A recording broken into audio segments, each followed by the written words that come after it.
All right, what is up, Sequoia Sports Camp crew? Today we're going to go over workout number 5. I want to go over this workout next just because there are several movements in there that you might not be familiar with. The first thing with this workout, this one I called Grunt Work Buffet, simply because this is just an opportunity to use a bunch of different movements, use the full body, just go for it and get a bunch of hard work in. So it's trying to get this done for time. How quickly can you get this done? So you're going to get a good warm up in, and then you're just going to go right into this workout and see how long it takes. Now, if this workout takes you, let's say this workout takes you 15 minutes. My challenge to you would be to try to go through it twice, okay? If the workout's taking you over 20 minutes, then you're going to call that a workout, document it in your journal, and try to beat your time the next time you do the workout. So the first movement is a burpee. I think that's pretty standard, pretty straightforward. The one thing that I will say is if you're not able to do the full push-up burpee where you go down to the ground, full push-up, and then come up to a jump, you can just do a modified burpee where you go down into a push-up position and then come up to a jump. If you don't want to go all the way down to a push-up, that's okay. It just depends on how strong your push-ups are. Do it the same way each time. So whenever you do the first time, make sure you do that each time after so you can compare your time accurately. The next movement is a barbell hip thrust.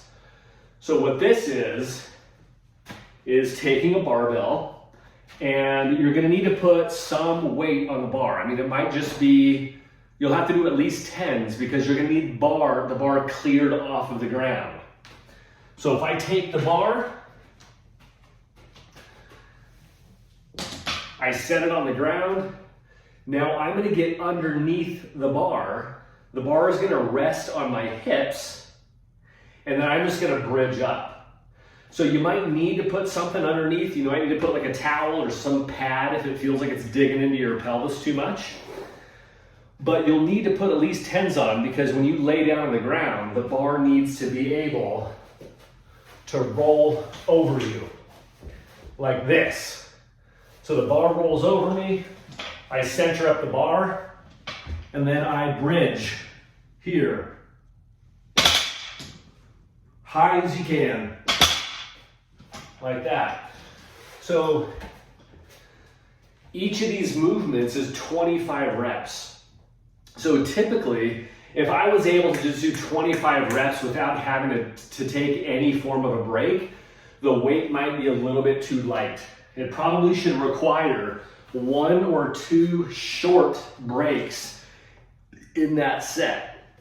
Otherwise, it's going to feel like it's too easy. The next movement is a sit-up. I think it's important just to specify how you're going to do the sit-up. Usually people are locking their feet underneath something and doing a sit-up that way. That's fine. Some people are doing a butterfly sit-up, which is what you're going to see in CrossFit, where the feet come together like this.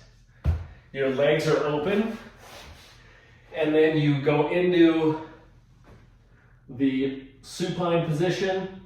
You sit up and touch your toes like this. There's a little momentum with your arms. Arms overhead, arms forward, touch your feet. The reason that the butterfly sit-up is used sometimes is because it decreases the amount that these hip muscles can be used to pull yourself up. There's muscles in the front of your hip that are used to help bend your trunk up, and if you put your legs like this, it takes those muscles and puts them in a disadvantaged position and forces you to have to use a little bit more of an abdominal curl to get up. However you want to do it, doesn't matter as long as you do it consistently each workout. A renegade row is where you're going to take 2 dumbbells and You're going to get into a push-up position. The dumbbells are fairly close together, probably something like this on the ground. Your feet are going to be a little bit wider apart. You're going to take one dumbbell and row. Pull it up to your ribs, set it down. Then you alternate. 1, 2, 3. You're trying to minimize twisting of your pelvis like this. Where the pelvis drops or twists. You want to keep it very rigid while you're going through that pulling movement. Same thing, if you're able to crank out 25 in a row, no problem. It's probably a little bit too light. Squats. That's just a body weight squat, kind of like the zombie squat that we had talked about in a previous workout. Your arms are straight in front, and you just go, you're trying to break parallel if you can. If you can't, that's okay. A box jump is anything that you feel you can jump on, you are going to use. So sometimes what we'll use is taking some 45s, taking some weight plates, and stacking them on each other. It depends on your jumping ability. This is a 24-inch box. You can turn, if you have the box, you can turn it on its side and it'll be about 20 inches. Or if you need something lower than that, take some weight plates, stack them on top of each other, and then it's just a jump onto the surface and then jump back off. Simple as that. Dumbbell ground to overhead, one of my favorite movements. I love this movement. It takes some practice though. So there's a couple different ways you can do it. You're gonna take a dumbbell and it's gotta go from the ground overhead every rep. And you're gonna alternate arms. Now, sometimes people will do a number of reps on one arm, like 5 reps, and then you would switch 5 reps and keep alternating. I prefer 1 rep per arm. The way you would do that, I get into a deadlift position and I'm going to shrug my shoulder right about here. I'm shrugging my shoulder. The dumbbell has momentum now. As it comes up, I'm going to do a small dip of my legs to receive the dumbbell overhead. So it'll look like this, a little faster.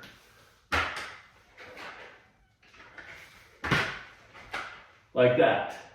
Okay? Now, some people will do this. They'll just clean it to the shoulder and then push press. Clean to the shoulder, push press. I prefer to do this option. I take it overhead, and as the barbell comes down, the dumbbell comes down, I switch hands. I go overhead, switch hands. Overhead, switch hands. There's a few variations to this. Probably the simplest version to get good at this, if you've never done it before, would just be to bring it up to here and press overhead and down.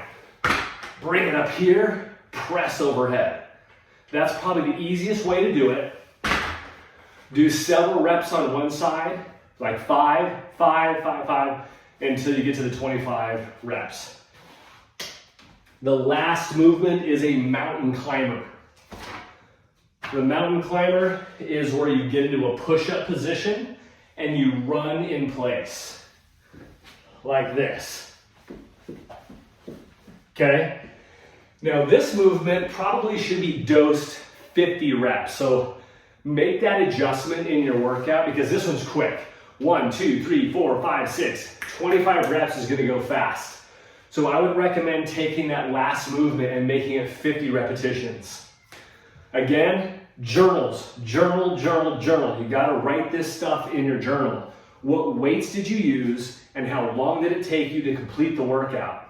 It's the only way to be intentional about pushing yourself and seeing if you're getting better over time. All right, fellas, train with purpose, train with passion. I hope you're enjoying it. Look forward to seeing you soon. Thanks a lot.